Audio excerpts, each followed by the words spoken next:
unção de Deus é algo que vem pra capacitar, faz o fraco ficar forte, desafia a própria morte quando na batalha está. Qualquer coisa vira arma nas mãos de quem tem unção. Uma queixada mata mil, uma capa abre o rio, assim foi no Rio Jordão. Uma pedra vira bala, com trombeta a terra abala e as muralhas vêm ao chão.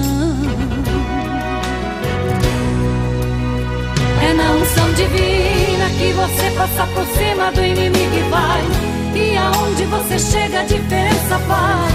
Você canta, você fala e Deus faz um milagre. É na unção divina que Deus chega e extermina quem se levantar. Mesmo que esteja preso, comece a cantar, que Deus manda um anjo forte e a cadeia abre. É na unção que se encontra poder.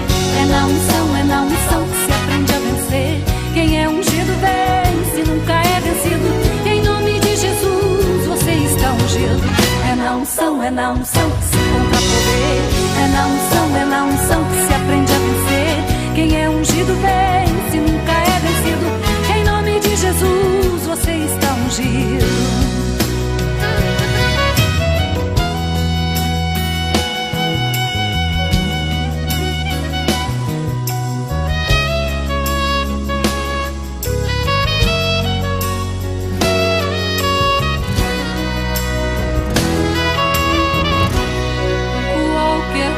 Vira arma nas mãos de quem tem unção.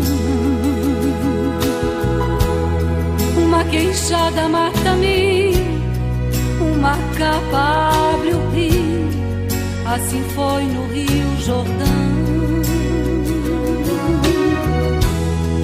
Uma pedra vira bala, com trombeta a terra abala e as muralhas vêm ao chão.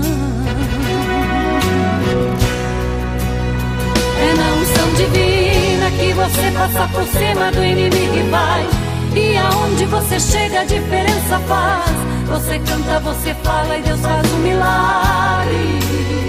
É na unção divina que Deus chega e extermina quem se levantar. Mesmo que esteja preso, comece a cantar, que Deus manda um anjo forte e a cadeia abre. É na unção que se encontra poder. É na unção que se aprende a vencer. Quem é ungido vence, nunca é vencido. Em nome de Jesus você está ungido. É na unção que se encontra poder. É na unção que se aprende a vencer. Quem é ungido vence, nunca é vencido. Em nome de Jesus você está ungido. É na unção que se encontra poder. É na unção que se aprende a vencer. Quem é ungido vence, nunca é vencido. Em nome de Jesus você está ungido. É na unção que se encontra poder. É na unção que se aprende a vencer.